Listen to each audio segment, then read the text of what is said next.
One of the most widespread ways to market and to promote a new opportunity or an old revamped opportunity is to say e-commerce is dead, Facebook ads are dead, email marketing is dead, copywriting is dead, service is dead.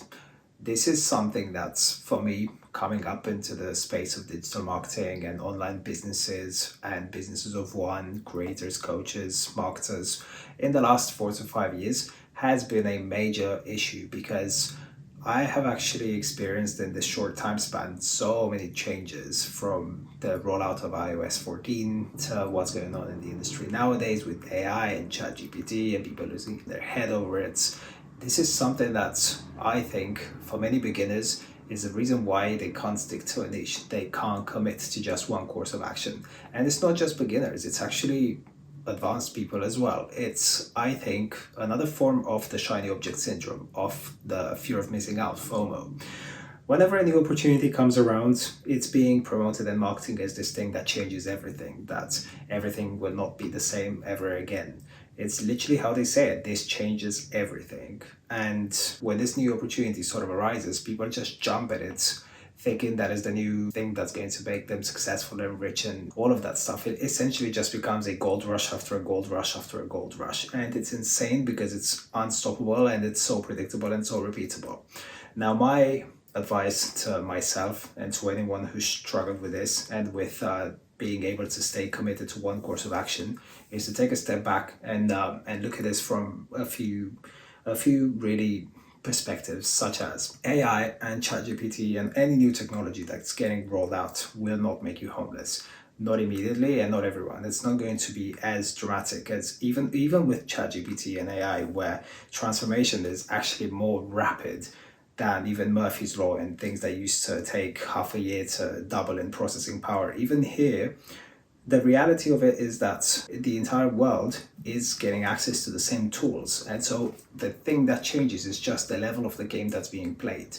Everyone is getting access. And so your responsibility is not to worry that you're going to be made obsolete, that you're going to die and get homeless or anything like that. It's to stay informed and educated and to utilize these tools, because it's only an advantage to someone else if you're not utilizing it at all, if you're not even aware of it, if you're not educated and informed. In that case, yes, you're pretty disadvantaged. You have a major setback. But if you stay in line with everybody else, and if you evolve and grow and adopt a growth mindset, then you realize that this is just another trend, another thing to sort of adopt and to just be resilient with, because change is being announced very rapidly, but the adoption of it is a bit slower. And you can be at the very forefront as a super early adopter, or you could be still ahead of the curve as sort of one of the early wave of adopters, the first 20, 30, 40%, and you're still going to be okay. You can be even like a 50 or 60%. There's still going to be opportunity in there as well.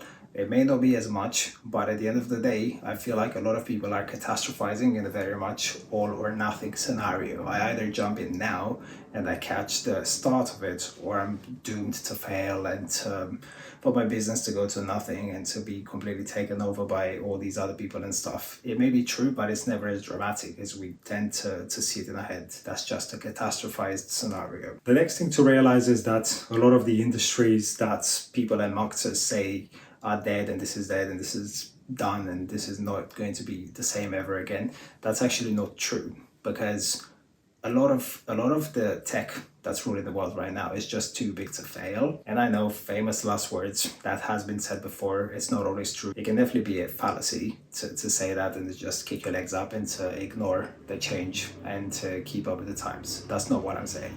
What I'm saying is that if you take it down to the fundamentals, to the first principles, some things are never going to change. And so something that I heard recently in My First Million, my favorite podcast in the world, is to actually ask not the question of what's going to change if you're trying to make a good product, if you're trying to make a business that lasts. Instead, you should be asking what's not going to change.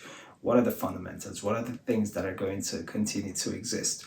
If you look at the private business sector in the US, in the UK, small to medium enterprises, the number of them, the number of all those entities is so unfathomably large right now that it's just impossible to envision a scenario in which all of this is going to go down to zero and it's not going to find a way to sort of thrive even, and to just continue in the face of all these new technological advancements and changes in the industry and in the world at large. So when you think of it that way, if you're in the service business, if you're in the service space, then whatever it is you're servicing, whether it's supply chain, whether it's operations, HR, recruitment, videography, marketing, copywriting, editing, email, all of the stuff that I talk about, there's always going to be work. There's always going to be somewhere to contribute and to make an impact. And change doesn't come and sweeps everyone off their feet and completely destroys everything in their wake. It's just not like that. Now, that being said, there are 3 lessons that I remind myself of and that I have to share with you as well now. And number 1 is, do not do it alone. Whatever you're doing, whatever you're building, it's always better to build in communities, in congregations, because change is real and things do happen, and it's impossible, if not a monumental task, to stay abreast of everything that happens in the world. You shouldn't try and strive to achieve and to do everything by yourself. Instead, surround yourself with people with businesses and skills that are complementary. Support one another. Be part of an affiliate network, of a community of entrepreneurs, and nurture and build together, because you have their backs, they have your back. That's just how it works. A lot of entrepreneurs start in this journey of businesses of one and do it all alone, be independent, location independence, all that jazz, and they forget the fundamentals that when you're working in big corporate, you're never on your own. The business looks after you because, well, they look after themselves, and you're just part of that. You're always sort of protected and sheltered. When you're working for yourself, you need to create that sort of supporting infrastructure around yourself by having mentors, by having a community, by having societies and all kinds of institutions that are there to support you as an entrepreneur. They don't teach you that. No one's talking about this stuff. It's hard to even acquire this mindset that actually you're not on your own, and the more personal the drama, the less personal. You're not alone. Other people struggle with that too. That's why there are these institutions and congregations and groups that are doing exactly that. They're helping one another go up and continue to thrive like a tribe. Okay, cool. The next one is stop consuming so much information, so many news. I get it, you don't watch TV, good for you, but Threads, Twitter, all of this stuff, there's so much free information and it's just so confusing. There is always something to process. If you ignored it all for half a year and you'd come back, you wouldn't be worse off.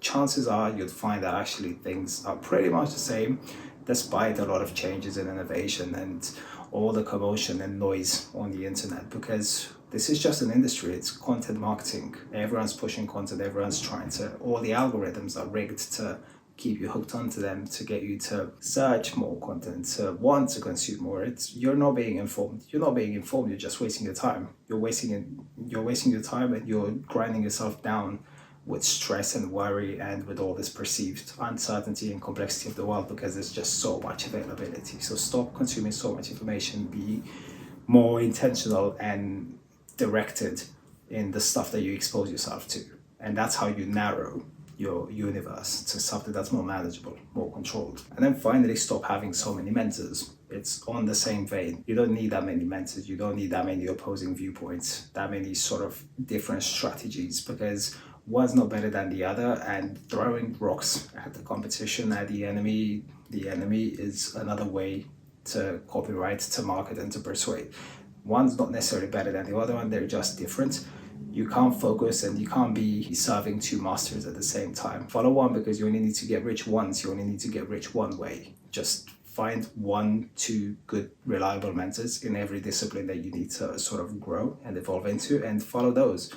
Get one recipe, one blueprint, and execute it. If you were busy executing, you wouldn't even have time to consume that much information. That's just procrastinating learning. That's just procrastination in disguise, being on socials and scrolling and consuming and watching videos and stuff. You don't need that. You don't need any of this mental gymnastics. So I hope this is helpful. Until next time.